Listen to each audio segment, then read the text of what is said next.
AI समिटमधल्या youth काँग्रेसच्या आंदोलनानंतर मुंबई, ठाणे, नागपूरसह विविध ठिकाणी भाजपचं आंदोलन. राहुल गांधींवर भाजपसह शिवसेनेच्या नेत्यांची आगपाखड.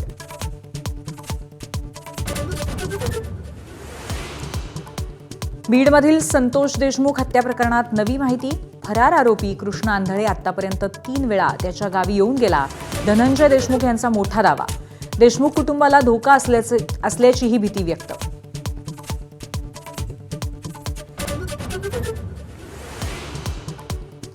स्त्री बीजांच्या विक्रीचं रॅकेट बदलापूरमध्ये उघड. स्त्री बीज वाढवणाऱ्या इंजेक्शनचा अवैध साठाही जप्त. आयव्हीएफ सेंटरच्याही सहभागाची शक्यता. चौकशी सुरू असल्याची गृहराज्यमंत्री पंकज भोयर यांची माहिती.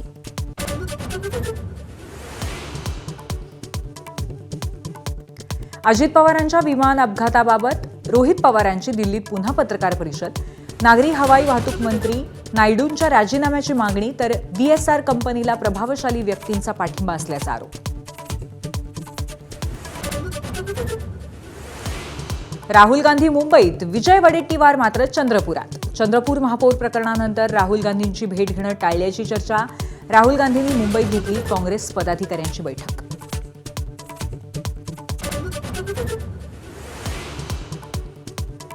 अर्थसंकल्पीय अधिवेशनही विरोधी पक्षनेत्याविदास होण्याची शक्यता. इतिहासात पहिल्यांदाच दोन्ही सभागृहात विरोधी पक्षनेता नाही. नियमांवर बोट ठेवत निर्णय प्रलंबित.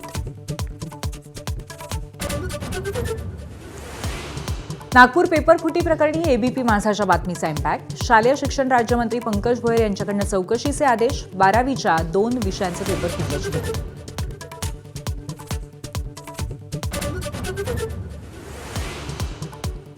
दिल्लीत भाजप कार्यकर्त्यांचं काँग्रेस विरोधात आंदोलन. बॅरिकेडिंग तोडून कार्यकर्ते काँग्रेस मुख्यालयाजवळ पोहोचले.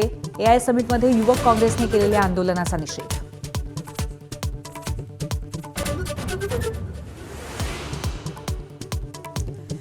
तब्बल 54 वर्षांनी नासा करणार चंद्रावर स्वारी. 6 मार्चला 4 अंतराळवीरांसह नासाचं आर्टेमिस 2 मिशन होणार लॉन्च. 1972 नंतर नासाची पहिलीच मानवी चांद्र मोहीम.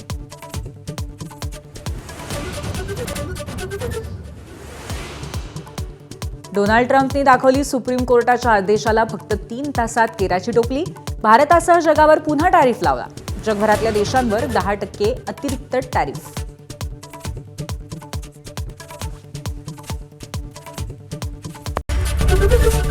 एबीपी माझा, उघडा डोळे बघा नीट.